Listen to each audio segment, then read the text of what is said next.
You said to me, they better get together. They better, because I cried. I cried the last episode. You cried. I literally cried. You cried. I shed real tears. I was very emotional. You literally fucking cried like you were watching The Notebook, like it was Ryan Gosling. Like The Notebook. And it wasn't Ryan Gosling. And it was not. And I was cry adjacent. I'm going to be honest. I was tear adjacent. I felt your emotions vibrating through your body. I felt it. I looked over and you're a little red faced. We're talking about in the finale. Yeah. We were both really like, this is a great show. The friendships and the love and the loyalty between them, and still I feel that way. After the reunion, the first thing I said is like, hey, regardless of what happened, these people are friends. And the way they went after Andrea, those girls, and you were like, oh, come on, they're bullying. I said, no, I love it. You know why? Because they're real friends. Or GGP? PBG. PBG, which I don't know what that stands for. I don't either. I don't remember.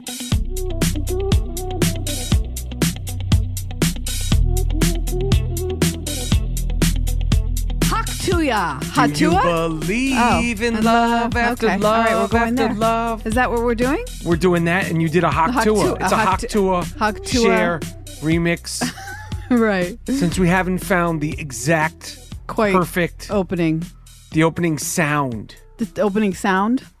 Like the ringing of the bell. I didn't even do it. I don't even have it right. Hatua. Spit on that thing. Spit on that thing. Well, here we are. Rapaport's reality. I'm Kebe Rapaport. I am Michael Rapaport. We are in New York City. If you hear a siren in the background, it is probably whisking away the cast of Love Island. We just watched the finale, the grand finale to a star-making breakout season of Love Island. I mean, a lot to discuss with that. A lot to unpack here. A lot of anticipation. I mean, a lot. We look forward to that for about 3 days straight. We were anxious about it. We were watching the clock. Yeah, we scheduled coming back into the city to our apartment. We scheduled the whole day around it. So that we were worried about traffic to get here, so that we were laying down in the right position in the bed, comfortable with the right amount of snacks. And then it came. Love Island came, and it came it started the same night as the Democratic National Convention, which we don't discuss politics on Rapaport's reality. We only discuss our relationship, more importantly, reality TV, and more importantly than that, popular culture. But we made an executive decision, as much as we're curious about the Democratic National Convention, which is a reality show in itself. I mean, these are reality TV. Wow, this is like Veep on steroids. Fantastic. Okay, that's enough said, because if you start me off, we don't go down that road. I'll go road. We don't go that road. Yeah. But we were pumped. We were excited. We did plan. We did schedule to watch the grand finale reunion. The reunion, not the finale, the reunion, which seems about a few weeks after. I think 3 weeks. 3 weeks after the show ended. Yeah. Of Love Island, which was hosted by, of course, Arinna Madix. I would say the great Ariana. You would say the great Arinna Madix. Oh, yeah. Wow. I am into her. The great Arinna Madix. Yeah, she's great. She's great. Are you kidding me? She's a reality star legend. She's a legend. She's giving. This is the perfect job for her. She is like queen mom up there with these young kids. I loved her questions. I loved her little side eye.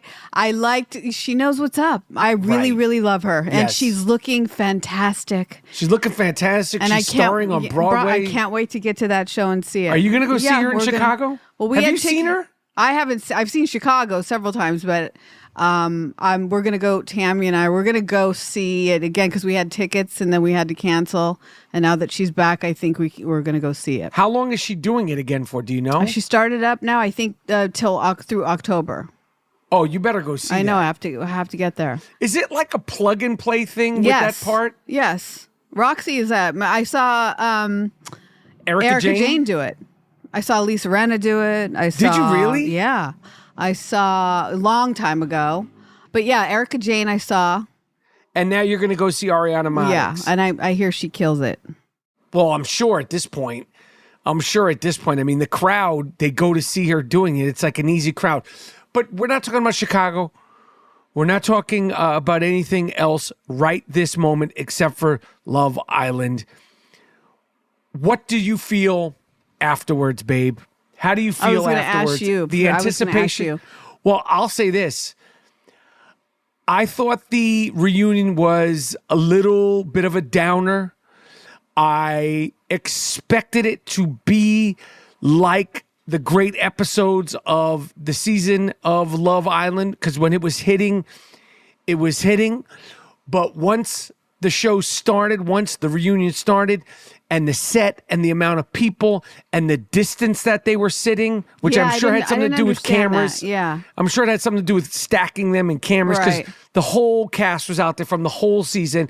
And At I the feel whole like time, yeah. I feel like they should have done the whole cast and then Brought the other people out. just sort done of like, yeah. the stars of it.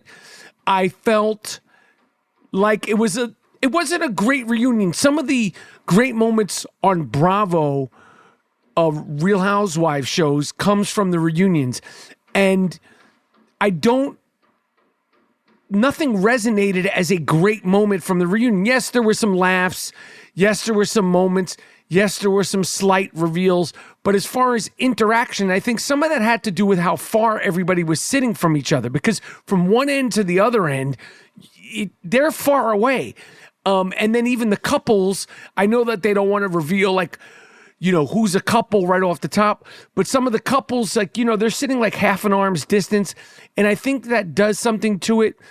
And I just think that without the editing, without the bathing suits, without the thongs, Yeah. with their clothes on. Yeah, without the anticipation of bedtime, It wasn't great. It wasn't great. I said want afterwards because it could have been, full disclosure here, it could have been the pint of ice cream that we ate an hour and a half before. Or do you want to explain? It wasn't ice cream. Talenti. It's Talenti. gelato. Same What is thing. it? Gelato. It's Okay, the same it's thing. not ice cream. It's a little less sugar. Okay. Okay, it's a little less sugar. If nobody knows what Talenti is, if somebody doesn't know, I don't know how you wouldn't know what Talenti is. Talenti is a gelato that they sell in the supermarket. Yeah. And it's fucking great. Yeah. It is fucking It's smooth. delicious. It's smooth. It's sweet. It usually doesn't make you feel bad even after eating a whole pint. It didn't make me feel bad. Yes, it does, babe. Babe, it didn't make me feel anything. I said to you, after my pint of gelato, Talenti, I think it was chocolate chip. I only got one pint I wanted each. 3 'cause usually pints. I get 3 flavors and then but you know what I did We had notice, our by the own way? pint. I didn't No. We I have didn't to point stop, this out. babe. We had our own pints of gelato. I get it. But I wanted to point something out. Did you notice the pints are smaller? So I don't even know they No, could it's call a them pint. I don't know. The actual thing is smaller and it's filled to the top. The actual container. The jug is smaller. Maybe it's still a pint, but it's filled all the way to the top. I guess they're saving money on the packaging, but it's really compact, so very easy to hold. I didn't notice when you're that. eating the whole thing. Well, you ate yours very, very fast. Because it was melted and it's good. It's and so that good. Talenti, just like how Cordell Beckham has stated, and dreams do come true. He wanted to be a spokesperson for Cheez-It. Now he has a Cheez-It sponsorship. That was the big giveaway. Yeah. I would love to be a spokesperson for Talenti. Not that they need it. I don't We think they need it. would do Nor a do you. fantastic sponsors. We don't have a scale in Connecticut, but we got on the scale here in the city. I'm at the same overweight that I was. Yeah, so like we gotta cut the shit on the ice cream. Did you like your Talenti? I fucking loved it.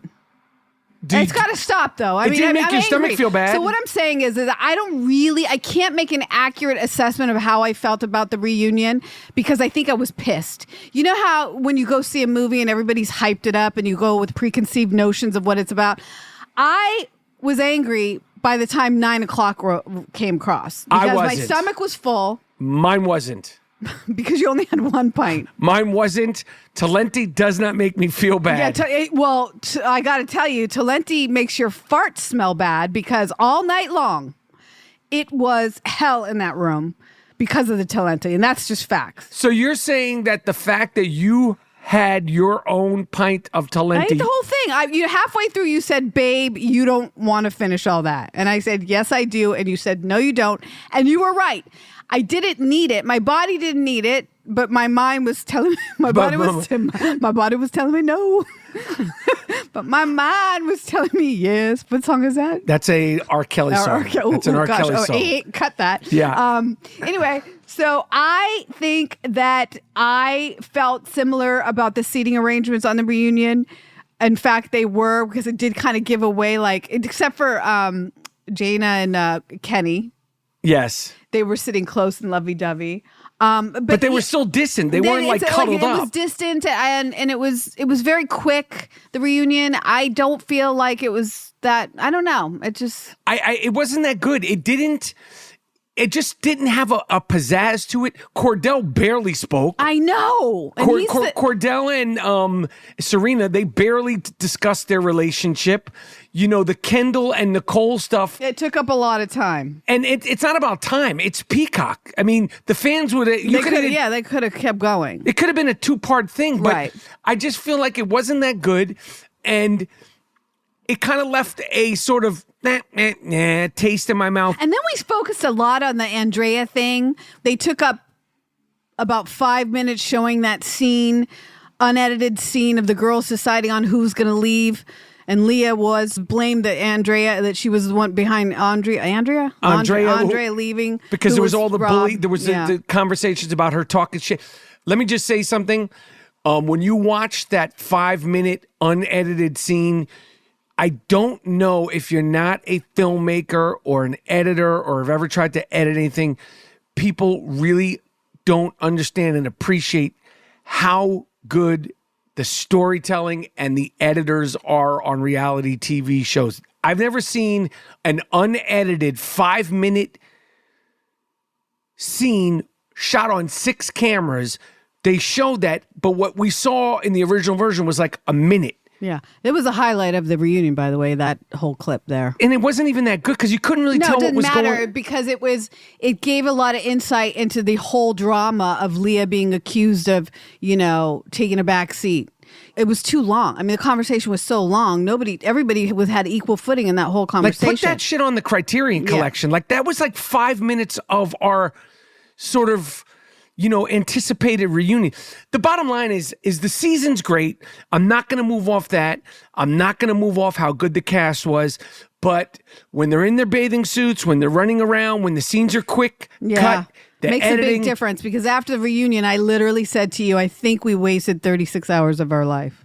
Fuck. I did not feel the same way about the show after the reunion. For one, I was like hesitant, aside from Serena and Cordell and maybe Kenny and Janae, although I think she may grow out of him. She's older. This girl is very sophisticated. That's my least favorite couple. I know. And I think she wants love. And I'm not sure that he's equipped. I mean, she's very cool, very bright, very worldly. She may get bored of Kenny. I think she wanted to leave with someone. This is just my anti-opinion. Call me Auntie Kebe, because I'm like, I'm not sure. This is what I'm today. Let's give it another couple months and see what happens between them. But Serena and Cordell, I believe that relationship. Everybody else, obviously, no.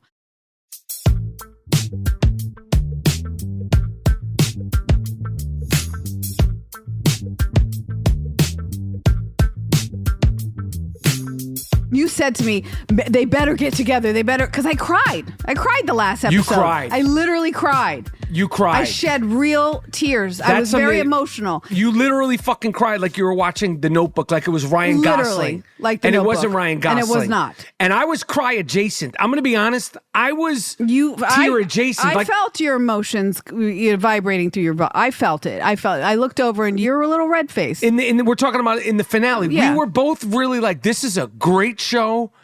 The friendships and the love and the loyalty between them.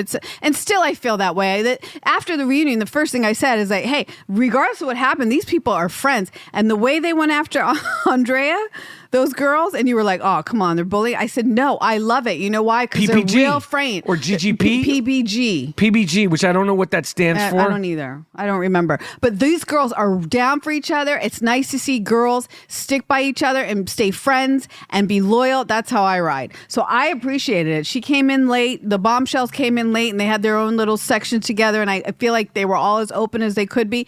But I didn't mind them letting her know, like, hey, that wasn't cool to leave here and go on TikTok and make a bunch of videos talking mess. And I got to tell you, Leah is a star. We'll see. I don't know. I don't know what she's going to do with her life. I'm not saying that, but she carried this whole thing. Really, she really did. I mean, she really, she's so honest and she's irreverent. She has had obviously no media training, which right now works. Let's see later on it will not. But she's had sex allegedly with Kanye West. Allegedly with Kanye West in the actual movie theater that we saw on. In her movie theater, her home movie theater. How did I see that movie theater? It was on TikTok. Yes, on TikTok. We can't get her away from these people. I know. On TikTok, she was with her sister in the media room stocking up the snacks. She didn't say, by the way, because I don't want any problems. She didn't say Kanye. That was on. She said it on. I'm going to say again, allegedly. Allegedly, it's been reported, discussed, gossiped that she may have had sex with Kanye West. Kebe Rapaport nor Michael Rapaport are accusing her of having sex with Kanye West. I don't know where we got that from. We're repeating what we heard on a podcast. We were repeating what we heard on another podcast. Not this. We are not reporting that. No, cannot report that. But I will say what I did. He's a sick fuck. Yeah, well, if that's the case, if you he's look sick. remotely like... Because she just turned 25, and I'm trying to figure out, doing the math on when that could have happened. So let's skip over that, because that's kind of gross. But if you look remotely like Kim Kardashian, watch out. Watch out for Kanye West. That's facts. He wants you. He wants you. And if you're in Calabasas and look... like Kim, he's coming for you. Yeah, you are Kim adjacent in Calabasas. You're getting it. But I will say the reason why I know that, she said on the TikTok with her sister as they're filling the snacks to their popcorn machine, she said, and quickly she showed the chairs, and she said, famous rappers may not have spent the night in this theater. That was what I first saw, and then subsequently we heard that news. I want to say that when Kaylor isn't crying, cursing, screaming, she's not as interesting. I like that she put up boundaries and she finally was like done with Aaron, who definitely was the loser of the night. He was the loser of the reunion. Yeah. But Kaylor, when she's not going nuts, not as fun.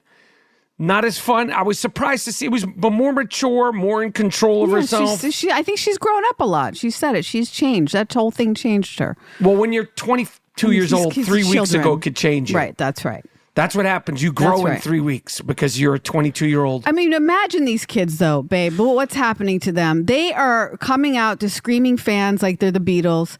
They're like coming out like they're NSYNC or the Backstreet Boys or the Spice Girls. Fame has just hit them in the back of the heads like I don't know what. How do you think that they are going to fare, having been in 21 years old and became famous yourself? Quickly. I was there. I saw it. It's different. We didn't have internet. We would get on the train. We'd notice people recognize you. And we had a little term. We called them reckies. And we'd whisper and like, oh my gosh, I think that person recognizes you. And it was fine. It was like a slowish burn in a way. There wasn't this kind of and internet. These people are like, they come out of the villa, they get their phones, they realize Leah went from 12,000 followers to 3 million followers on Instagram. What do you think happens with that? I think it can make you nuts. I think it's dangerous. I think that they should all be in therapy. I think the only one who seems totally adjusted, and it probably has a lot to do with the fact that his brother is so famous, is Cordell. Mm-hmm. I think that you're playing with fire. I think it could be a super duper high and a super duper low. I think it could be confusing. I think it could be misleading. And I think that, what's the snake catcher's name? Rob. I like the way he's playing it. Like, this is all crazy. Yes, this is all weird. Although he always looks like that, though. He always looks like. But you know what?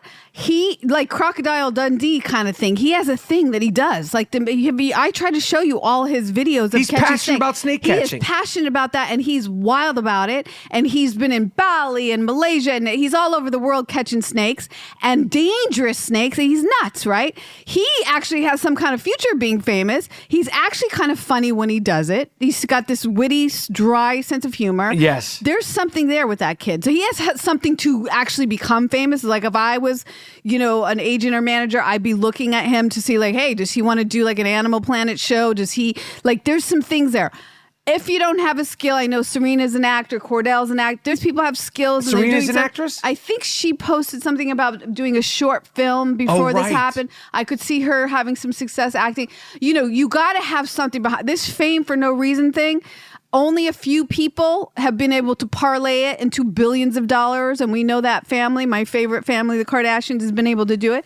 But it's a rare thing. Like fame is really scary and elusive, and it cannot last. And this could be it. And this kind of fame, this instant, although it's specific to everybody listening to this podcast, the legions of people listening to this podcast, and the fans of Love Island. Some people in the world would not have a fucking clue if they all walked down the street.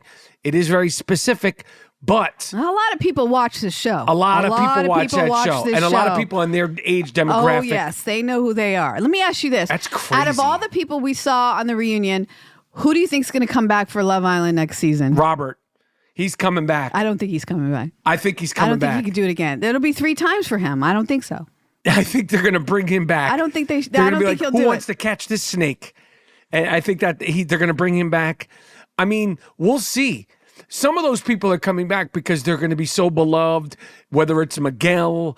It depends on how their relationships are or not. Right. But I think there'll be more people from this cast returning than what I know about people from prior cast returning. Right. Like, speaking of there being too many people out there and only it being one part, like Thor didn't even talk. Thor literally didn't speak. Literally.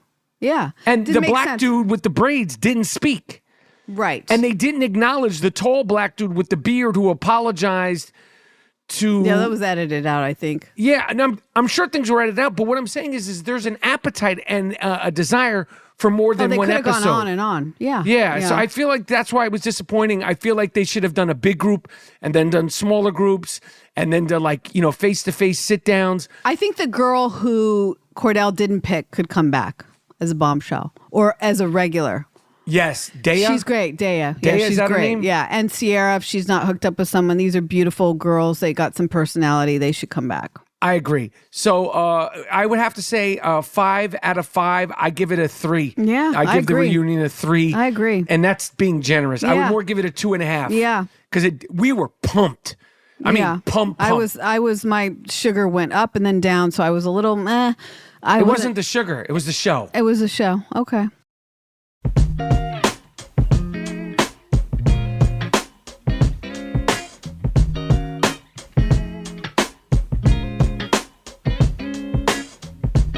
The other day we were out and about with our friend Julie.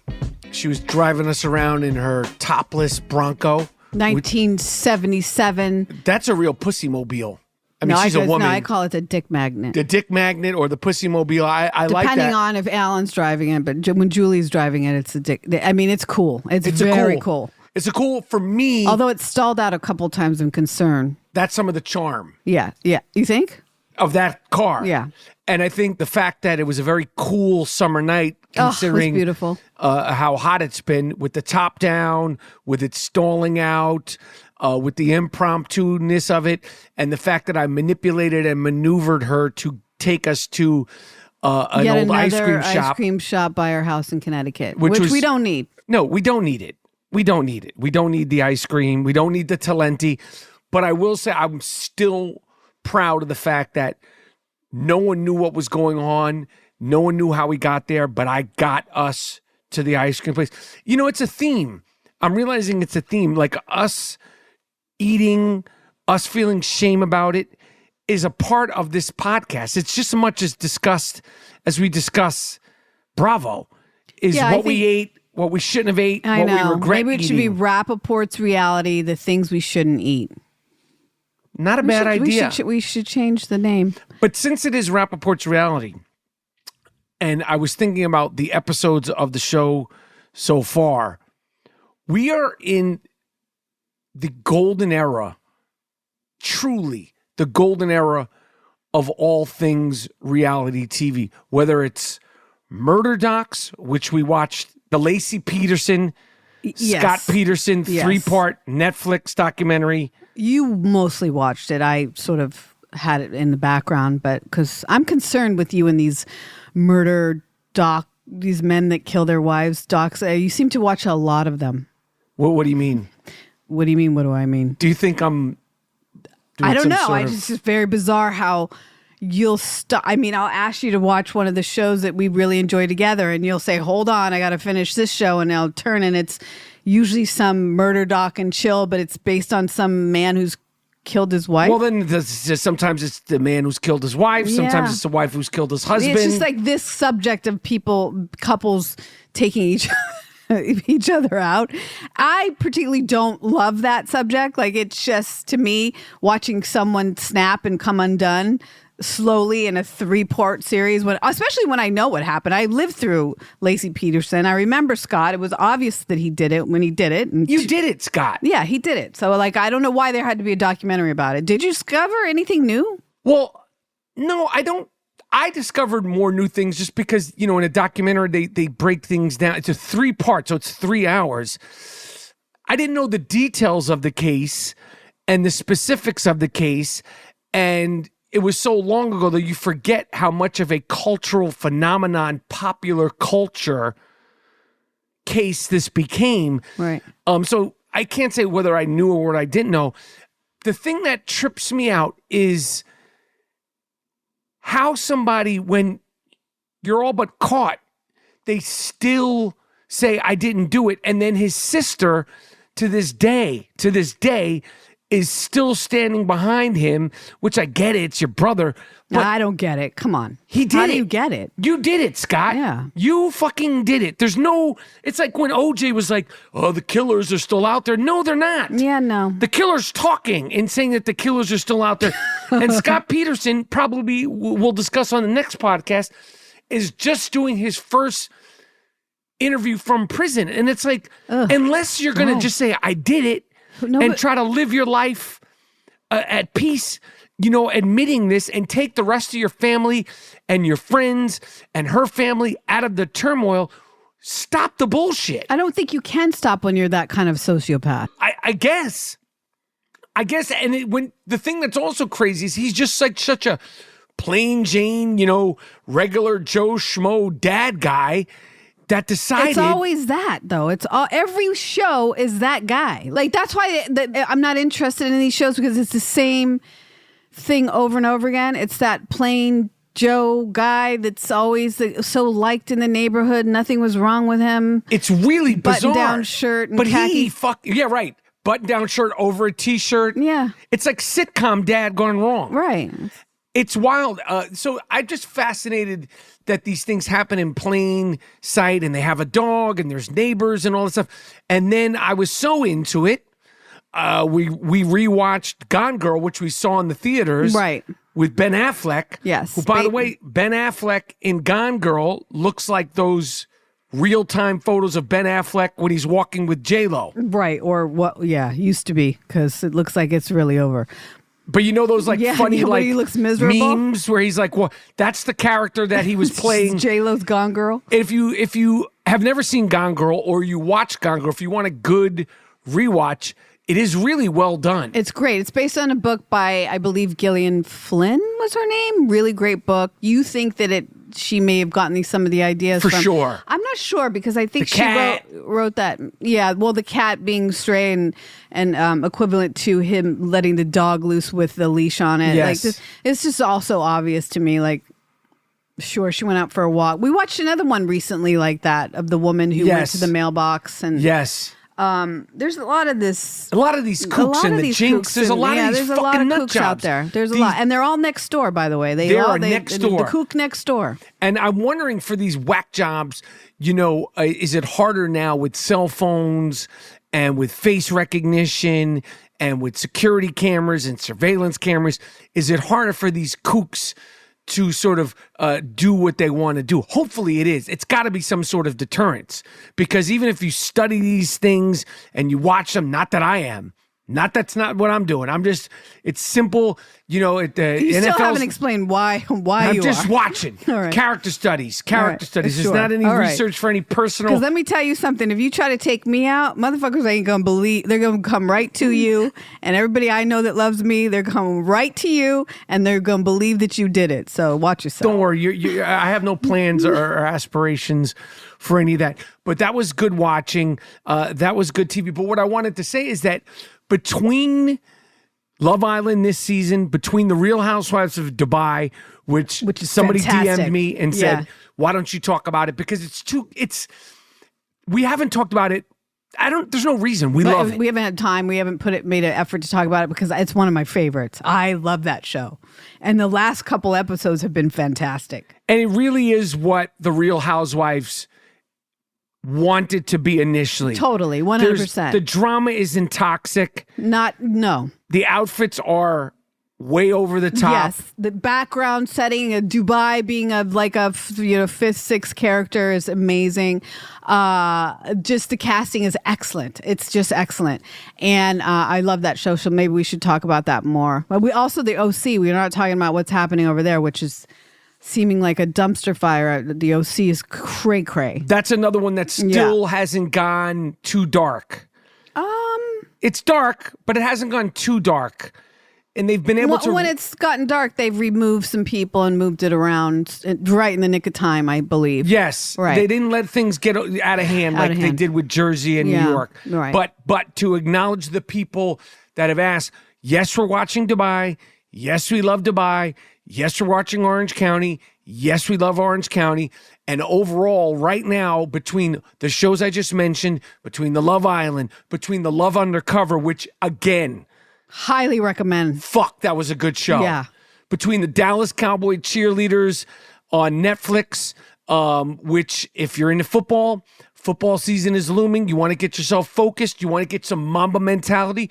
You want to see some hopes, dreams, aspirations let me tell be you something. fulfilled and killed. Watch. That's on you, though. But let me say something to the ladies listening. Even if you don't like football, the Hard Knocks... this is starting and it's going to go through the whole season. I highly recommend it. It actually can influence you and encourage you and inspire you to watch football this season.